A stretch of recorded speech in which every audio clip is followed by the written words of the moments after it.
darte las gracias por venir al programa. La pregunta que te quiero decir, y con esto quiero comenzar esta maravillosa entrevista, es: la detención de Alex Saab es la pieza que faltaba en todo este tramado para que se termine con la tiranía de Nicolás Maduro. Fíjate que están hablando, Carlos Ortega está hablando de que le exigieron o renuncia o te vas. ¿Cómo vamos? Ok, ¿cómo vamos? Y la detención de esa. Mira, la detención del personaje es realmente importante debido a que él es quizá el aval de manejo no solo de las conexiones y la triangulación que se ha hecho para el lavado de dinero. Y su importancia recae en una cosa que es mucho más allá de Maduro, pues. La importancia de él atañe a sopotoscientas personas y gobiernos y grandes instituciones financieras. Estamos hablando de miles y miles de millones de dólares con los cuales él ha estado involucrado, millones de dólares en los cuales instituciones financieras debieron estar en la obligación de hacer un seguimiento, y para más están empantanados presidentes, gobiernos completos en este negocio, porque va mucho más allá del asunto de lo que se hacía con los alimentos que llegaban para los CLAP. Esto es tráfico de oro, es lavado de dinero, es inversiones en supuestos soluciones habitacionales en Colombia, en Perú, en Bolivia, en Ecuador. Es mucho negocio por debajo de cuerda con México, en el cual se involucra petróleo, y por supuesto mucho negocio que tiene que ver con el oro e Irán. Aquí entran todos: Rusia, China, Irán, Turquía, el club de los sospechosos habituales en estos casos.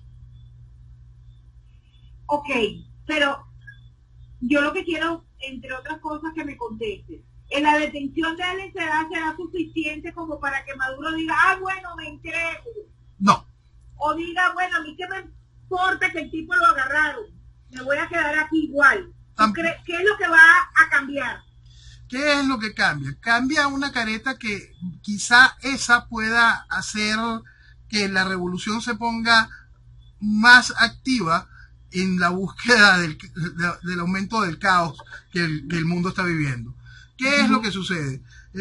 Como siempre se ha negado el fondo ideológico de esta situación, una de las cosas que más daño hace es no entender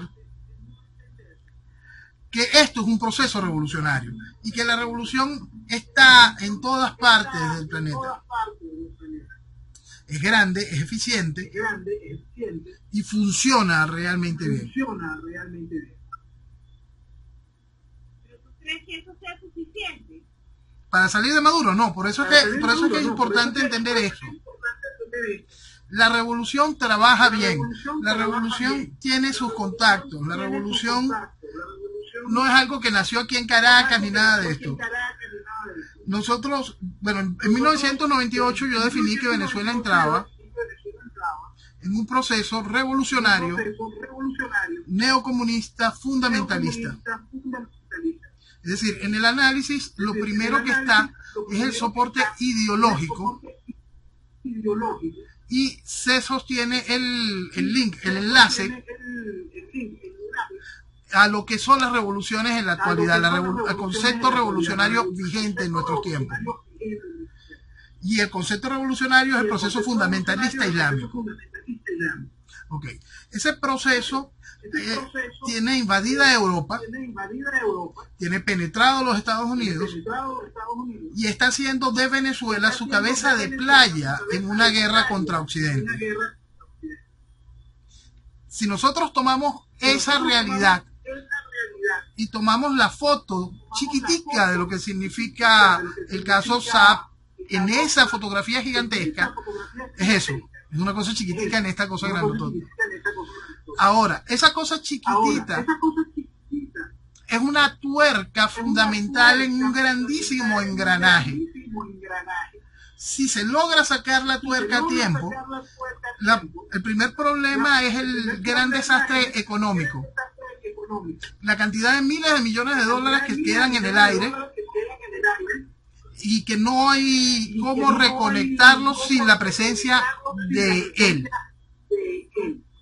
Adicional está que si de verdad queda detenido y decide empezar a cantar, buscando intentar reducir la pena, lo que vamos a ver es cómo se va destapando lo que te decía al principio. Presidentes, gobiernos, y para de contar, gran cantidad de instituciones financieras. Entonces, pero eso no indicaría necesariamente que caiga Maduro. Por eso estoy insistiendo en ese punto. Porque si usted tiene un concepto revolucionario y se da cuenta del tamaño de esta fotografía, en el tamaño del proceso, se dará cuenta de que no necesariamente Maduro cae por esa acción. ¿Qué es lo que sucede y cómo se alimenta y le pone presión a la olla? Le pone presión porque los socios de esta inmensa cochinada van a empezar a mirar con desprecio el negocio de Venezuela, porque el costo es muy alto. Entonces tú no puedes pedirle a Rusia, a China, que se case cerrado, juego cerrado con Maduro por esta cosa de sapo.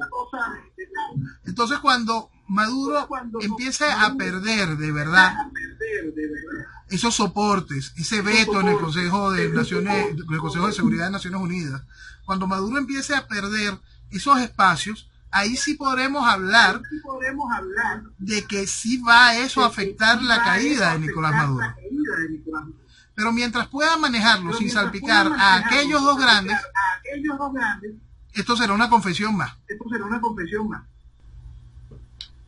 Qué interesante lo que tú dijiste, fíjate. Está colapsado la educación, la salud, no hay comida, no hay gas, no hay agua, no hay gasolina, hay presos políticos. Está todo colapsado, es un país colapsado. ¿Qué falta para que esto parta y quiebre? Mira, yo en el 2009 explicaba... Y que se lleve como un tsunami a esta oposición vendida, corrupta, asquerosa, liderizada por el socialista Guaidó. Yo en el 2009 explicaba que no había nuevos detonantes. No había nuevos detonantes. Ya con la bandera de Venezuela la usaba como coleto. Ya la oposición estaba cansada de burlarse de la gente. Ya no había ninguna burla nueva, ya todo se había hecho. Y cuando eso todavía no estaba Capriles protagonizando, ni la mitad de los que manejan el chiste hoy, el vergonzoso chiste hoy. El país hizo lo imposible por trancarle la puerta a la única vía que estaba en nuestras manos, en nuestra propia decisión para salir de esto, que era la posibilidad de que la Fuerza Armada hiciese lo correcto. No, se permitió que Chávez la penetrara como le dio la gana, la corrompiera como le dio la gana, mientras el país empezó a insultar y insultar a los militares en vez de conquistarlos. ¿Por qué? Porque era absolutamente lógico. Usted tiene un proceso revolucionario, lo único que saca del proceso revolucionario es la Fuerza Armada, el policía de un país. Ese policía se levanta y aplasta. Eso es lo que sucede. ¿Qué pasa cuando tú quitas a la policía? Es como lo que está sucediendo en los Estados Unidos cuando existen estos movimientos que piden desfinanciar a la policía. Cuando tú quitas la policía, cuando tú matas a la policía, estás en manos de los bárbaros. Bueno, eso fue lo que hizo Mi País Irresponsable. Mi País Irresponsable le siguieron el cuento toda la estructura de izquierda que es oposición, que tiene un profundo odio hacia la Fuerza Armada que mató a la guerrilla castrista de los 60 y los 70, y bajo ese mismo gen, ese gen salvaje de procomunista que es gobierno y es oposición, trancamos la única puerta de salida a este proceso. La única puerta de salida en nuestras manos. ¿Qué es lo que sigue? Cuando tú tienes que este proceso y esta realidad tomada, lo único que nos saca es el entender que Occidente tiene que defenderse en esta guerra multidimensional y que Venezuela está siendo usada como cabeza de playa, Por eso, más allá de estar expresando nuestro problema humanitario, que es terrible, que es enorme, que es impresionante, lo que hay es que hacerle entender a las cabezas pensantes de Occidente el inmenso peligro que representa Venezuela en manos de la estructura de la revolución. Ahora, fíjate, nosotros, yo estaba diciendo al principio del programa, ¿no?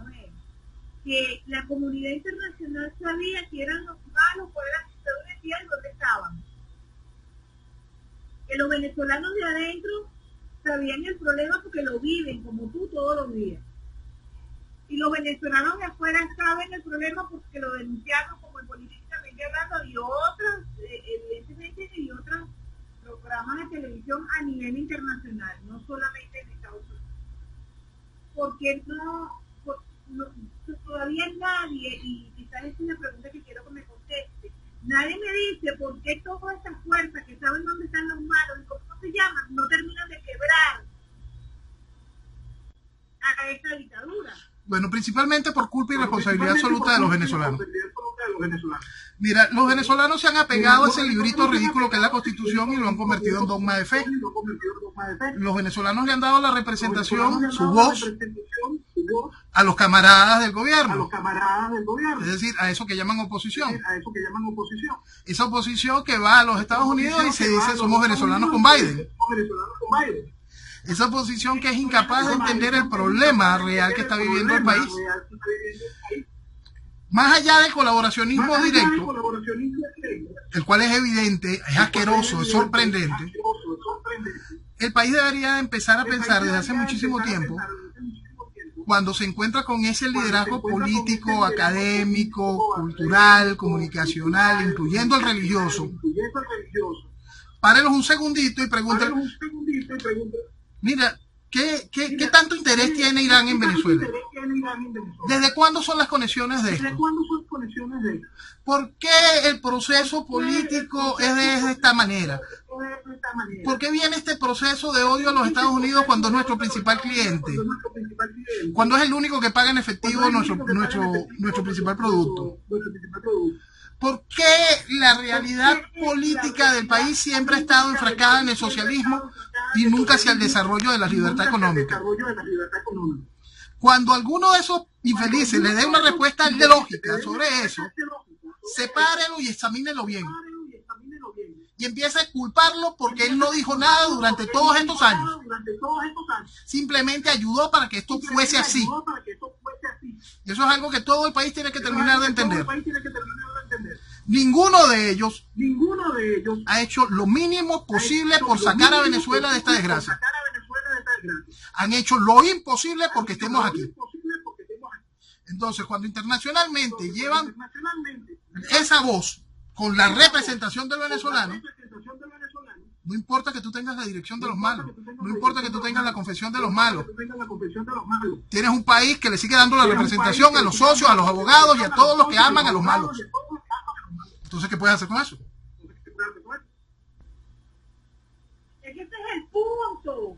Yo le digo a la gente que después de haber pasado por todo lo que ha pasado en este país, han matado a su juventud, hay presos políticos, hay perseguidos, hay desaparecidos, hay denuncias a nivel internacional de que los malos viven en Miraflores.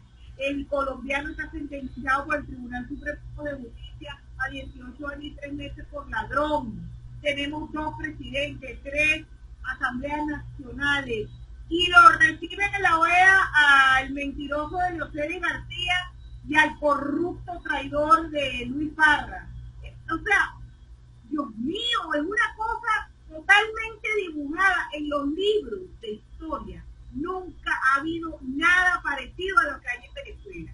Pero todo el mundo sabe cuál es el cáncer que padecemos. ¿Cómo nos vamos a quedar sin movimiento? ¿Por qué no volvemos a la calle? ¿Por qué no hacemos guarimba? ¿Por qué no tumba, el pueblo venezolano? Sin escuchar a Guaidó, sin escuchar a estos políticos corruptos que nos mintieron desde el 2015, porque nada Ojalá fuese 2015. No vuelve feliz. ¿Qué le falta? ¿Dónde está el líder? Me perdí. ¿Dónde está el líder? Ahí está. Lo que pasa es que a la gente lo que le encanta es un líder socialista.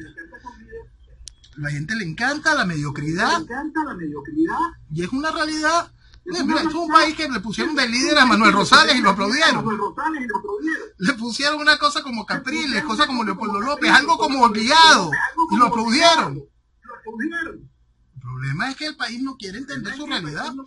El país está desesperado por mentirse. Tú dices ahí que nos están mintiendo desde el 2015. Y yo siempre pongo a la gente en una realidad y frente a un espejo. Acción Democrática, el principal partido del país, tenía de candidato al Farucero, un hombre más despreciable que Ramón Luz. Imagínense esa foto. Y el segundo principal partido del país tenía de candidato contra Chávez Irene Sáez. Eso es 1998, por favor. ¿Cómo no se ha reaccionado frente a esa realidad? ¿Cómo alguien viene y se toma una foto con esa estructura partidista? Por favor, ahí está la clave de todo esto. Ellos nos pusieron aquí, nos mantienen aquí, y hasta que el país no entienda que todo eso lo tiene que dejar atrás, y tiene que ser mucho más allá de la estructura política, porque el país tiene que hacerse un examen real. Esa estructura política nace, crece, se difunde, y es conocida por la sociedad porque los medios de comunicación les prestan su tribuna. ¿Y por qué no les prestaron su tribuna a otras alternativas? ¿Otra visión política? ¿Por qué todas las otras visiones políticas eran calladas? ¿Por qué cada vez? Porque, mira, yo pongo un ejemplo muy sencillo con respecto a cada una de este tipo de cosas, para que el país se centre en una realidad un poquito más actual. Aquí hubo unas primarias para las elecciones del 2012. Por ningún motivo se obligaba a que la estructura de la MUD, como representante de la oposición, tuviese que hacer sus elecciones con el CNE. Elegir a las primarias, el candidato que serían su representante a través de los mecanismos del CNE. No había ninguna ley. Pero todos los candidatos que participaron en eso, todos pagaron dinero para financiar esas elecciones a través del CNE. Firmaron un acuerdo para que en dado caso que fuesen candidatos y llegasen a ganar, se sometieran al programa de gobierno socialista que la MUD proponía. Todo el país lo vio. Y el país siguió aplaudiendo la gracia. El problema es que para que pueda existir algún tipo de nuevo liderazgo, el país tiene que aprender a querer oír otra cosa. Y si esa cosa viene cargada de mediocridad, de populismo y demagogia, no es otra cosa, es lo mismo, nada más con otra camisa, otra cara. Pero no es, fíjate, el país está tan colapsado, tan quebrado, tan acabado, tan destruido, que yo pienso que para que el pueblo, que definitivamente es el soberano, así lo miro yo, estoy profundamente de eso. Yo digo que el pueblo igual que quita pone, pero el pueblo está diluido buscando comida, medicina y cómo sobrevivir. Ahí lo han puesto, y ahí él accedió a estar. Entonces, si estamos de prenderle una candelita, ¿cómo nos aprendemos? ¿Cómo nos organizamos? Enseñémosle al país en este programa, a través de su visión, cómo podemos llegar al estallido, cómo podemos hacer para que el pueblo entienda que somos nosotros y que la comunidad internacional va a ayudar, porque los militares no van a llegar. Mira, hay un gran problema primero para entender la realidad. Vamos a suponer, te voy a poner este ejemplo. La gente vive pidiendo que Guaidó agarre el librito ridículo y encuentra ahí, mira, el artículo 187, numeral yo no sé qué cosa, o que invoque el tiaro, o que haga cualquier tipo de esa pendejada. Imagínatelo a esa cosa comandando una coalición internacional. Cuando deja de reírte, continuamos. Esa es la realidad. Entonces, vamos a más allá de eso. Vamos a suponer que por obra y gracia el país por fin decide alebrestarse y avanza y hasta tumba Miraflores. ¿Quién se monta? El guiado. Cuando vaya a montarse llega Leopoldo López y le dice cállate que estás en mi silla. Después llega Capriles más atrás y le dice no, a mí me toca, vale, a mí me toca. Eso es lo que va a pasar. Porque mi país a estas alturas no ha terminado de quitarle el banquito a esa porquería. Entonces, hoy que el mundo tiene un compromiso internacional por haber reconocido ese chiste, y ese chiste fue reconocido porque mi país cree que la Constitución es dogma de fe y hay que respetarla, el mundo también está amarrado. Entonces lo principal para que se pueda haber cualquier estallido, para que pueda haber cualquier intervención, para que pueda haber cualquier fenómeno de una relación bilateral que permita sacar esto y enrumbar el país hacia mañana, tiene que desaparecer esa estructura política. El desgaste de esa estructura política es una realidad. El país tiene que terminar de patearla. Si no, no va a haber ningún tipo de cambio. Allá afuera ya entendieron que no se puede hacer el negocio de Venezuela con esa gente que llaman oposición. Por fin. Porque más allá del presidente Trump, que desde el principio estaba consciente de que esto era un chiste, hay una estructura metida dentro de los Estados Unidos. Yo te lo explicaba hace un año y pico. El guiado tenía como 2 meses en el chiste. Y explicábamos que por no haber golpeado en caliente, el presidente Trump no nos podría ayudar por un periodo de casi 2 años. Y entonces iban a tener que aguantar este chiste. Ese periodo de 2 años se vence en noviembre. Y a medida que se va desgastando este chiste, podremos tener la oportunidad de recuperar algún tipo de camino correcto. Pero primero, el país y el mundo tiene que terminar de entender que este chiste es una cochinada más. Más allá de lo que roban, lo más importante es que han permitido en estos 2 años la reinstitucionalización de la tiranía y en muchos casos la aceptación de la particular forma de gobernar de la tiranía. Ese es el logro del interinato. Entonces, nada que se haga hoy que pueda darle algún tipo de alternativa de ejercicio de poder a esa estructura política trae beneficio alguno para el país. Porque si ocurriese ese milagro, esa estructura política sería más débil aún que la imagen del guiado. Es decir, el país entraría de nuevo en un proceso revolucionario, pero con guerrilla en la calle formal.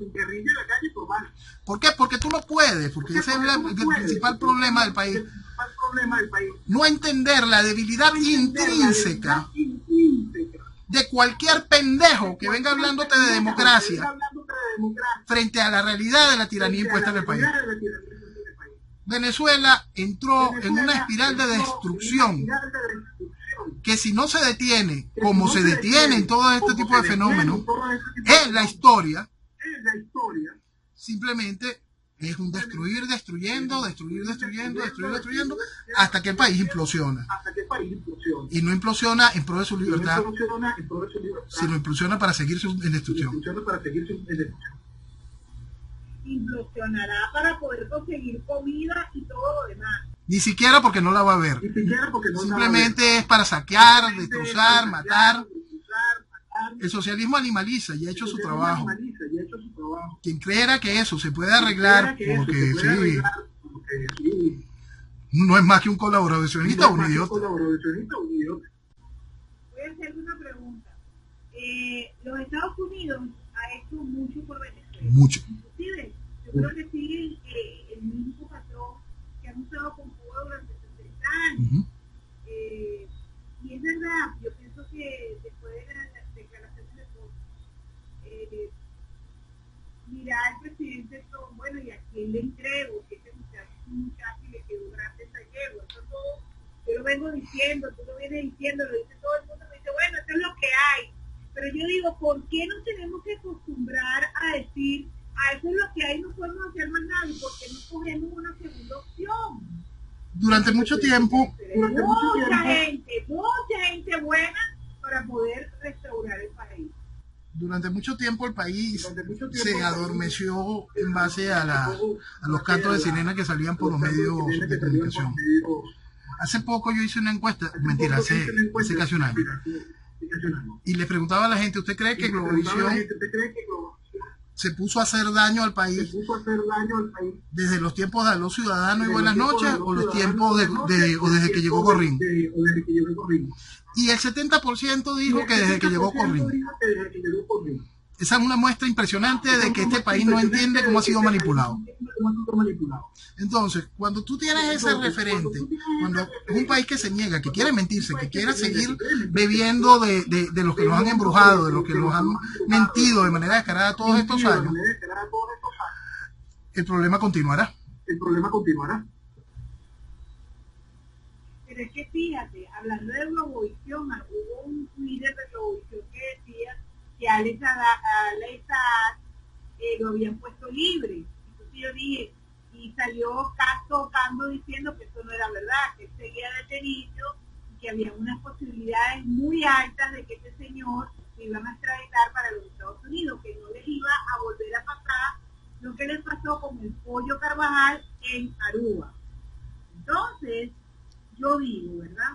¿Cómo es posible que Globovisión exista? Globovisión se acabó como un canal. Es un canal mentiroso. Pero es que como canal antes hacía daño. Antes era peor todavía el daño. Porque la gente creía en las anclas que estaban allí. Creían en el mensaje que salía por allí. Y ese mensaje dañó a la sociedad. Es decir, que lo que está haciendo hoy... Por eso, lo que está haciendo hoy Globovisión, desde que está Corrín como dueño del canal, por lo menos es evidente y descarado. Pero aquello era peor, porque lo que es soterrado lleva una carga adicional de manipulación. Y eso adormeció a este país. Y el país, dormido durante los años que la tiranía iba colocando sus piezas, iba desarmando, iba haciendo una agenda paralela, un gobierno paralelo, y todo eso se quería seguir jugando dentro del marco de la democracia, gracias a estructuras como esa. Este es el resultado, pues.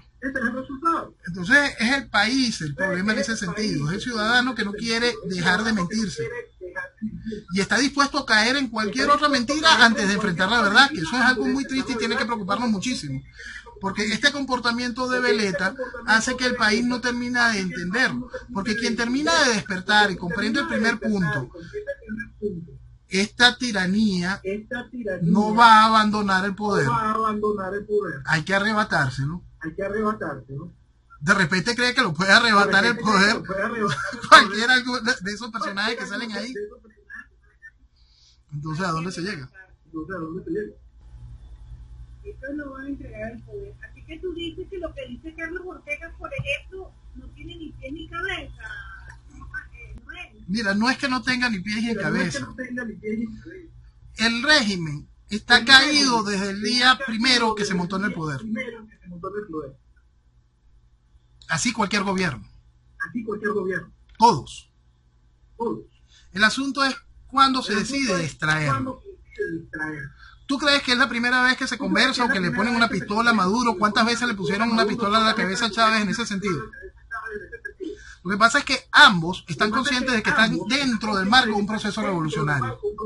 Están muy conscientes de los socios que tienen afuera. Han jugado con cartas destapadas más de una vez con los Estados Unidos. La gente cree que un país es un asunto de una bodeguita, y menos un país como Venezuela. La ubicación geopolítica de Venezuela es simplemente extraordinaria. Ya nada más con eso, sin tener que hablar de la inmensidad de las riquezas naturales, ya eso pone al país en otro nivel, distinto a sus 800 países.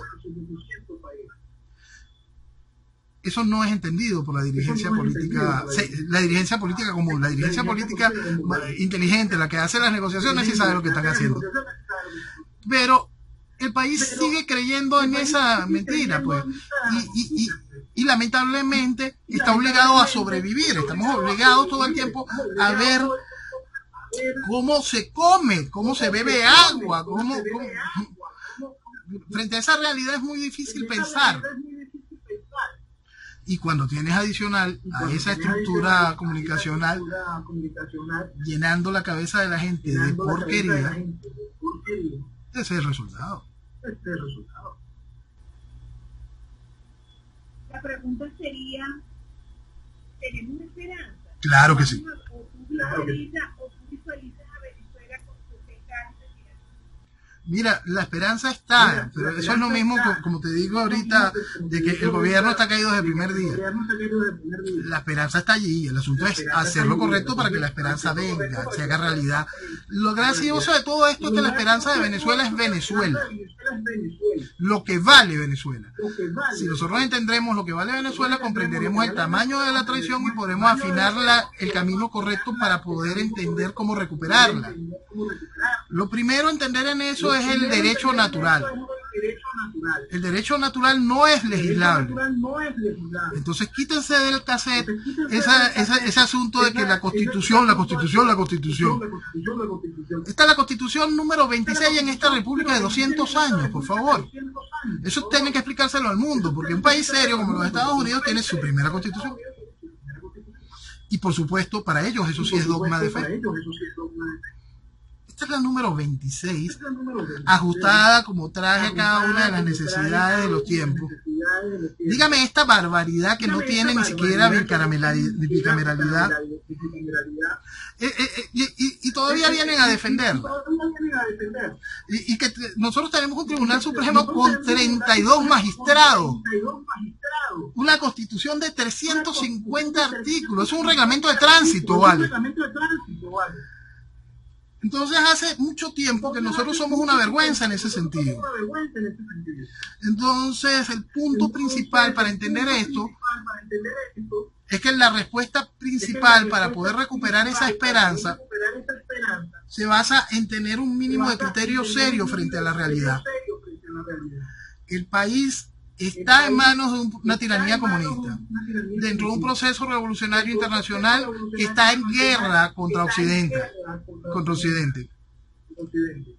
Tenemos que entender que podemos hoy contar con el presidente Trump en cuanto él vuelva a poner en orden su país, que está siendo afectado por el proceso revolucionario. Y con él contaremos porque es un hombre que cree fundamentalmente en la parte real de la doctrina Monroe en América para los americanos. No porque ellos sean americanos y no, lo vamos a quedar con todos los países. Es entender que esa diversidad que es América debe estar en manos de la libertad, del pensamiento occidental, de ese que nos ha dado libertad, desarrollo, futuro. Eso está allí. Esa oportunidad la tenemos allí. Pero si nosotros no hacemos el trabajo aquí, si nosotros seguimos dejándole la responsabilidad, nuestra vocería, a esa estructura política que lo que hace es colaborar con la estructura revolucionaria, no va a haber oportunidad ni vamos a poder cuajar esa esperanza. Mientras tanto, esa esperanza está allí, esperando porque sus hijos vayan por ella. Venezuela está en eso, esperando por sus hijos. Bueno, yo te voy a decir algo, yo también tengo esa esperanza. Yo creo que nosotros debemos tomar las riendas del país como pueblo, porque en ese pueblo reside esa soberanía. Y ese tiene la botella para que otras personas también, que le dicen cómo se viola una y otra vez esta constitución que quiere respetar a capa y espada cuando esta gente son unos asesinos. Entonces, bueno, estoy sobrepasada del tiempo, porque contigo puedo hablar días, de verdad que sí. ¿Qué le quieres decir como mensaje final a ese país que te escucha, te sigue? Y ante esa pregunta, quiero hacerte esta, tu visión política. ¿Quién gana en noviembre? ¿Trump o Biden? Cuando Biden hoy tiene 14 puntos Las encuestas son un chiste, son las mismas encuestas que daban a Hillary como ganadora. Entonces, lo cierto es que si se logra llegar a noviembre, más o menos con este mismo clima y con elecciones en el sitio, no con elecciones a través de correo, las cuales se prestan a manejo fraudulento, Trump gana con muchísima tranquilidad. Y cuidado si llega a ganar con el voto popular más allá del voto de los colegios electorales. En este momento, el presidente Trump, los republicanos recuperan perfectamente la Cámara de Diputados. Y cuidado si logra ganar con el voto popular. La realidad es que el voto de la América profunda... Oye, Junio, mira lo que estás diciendo, porque esta grabación la voy a poner cuando ganemos, porque yo sí voy a votar por Trump. Por eso, mira, la realidad es que la América profunda, la América no progresista, está allí y era una América que había abandonado el sistema político norteamericano. Tenía casi 30 años que no votaba. Y hace 4 años vieron en Trump una posibilidad de expresarse y fueron y lo acompañaron. Y Trump les ha cumplido. Entonces, para las elecciones de noviembre, ellos van a sacar hasta las abuelitas. Ahí va a votar todo el mundo a favor del presidente Trump. Yo estoy de acuerdo contigo. Queremos esperar. Y yo las he depositado todas en el presidente Trump. Y todo el país serio, todo occidental, debería entender que hoy el presidente Trump es escudo y espada frente a la guerra con la que estamos sometiendo. El mensaje para nuestros compatriotas. Sencillo, Venezuela lo vale. Venezuela lo vale. Entiendan lo que vale Venezuela y dense cuenta. No hay mejor país en el mundo. Hay mucha gente que no termina de entender esa realidad. Venezuela es magia pura. Tenemos muchísimos venezolanos haciendo muchísimo daño. La identificación es fácil hoy. Socialismo. Entonces el mensaje es sencillo. Venezuela lo vale. ¡Viva Venezuela! Viva Venezuela y libre, definitivamente. Noel, gracias por venir al programa nuevamente y gracias por aceptar esta invitación. Amén. Buenas noches, muy buenas noches a todos y gracias.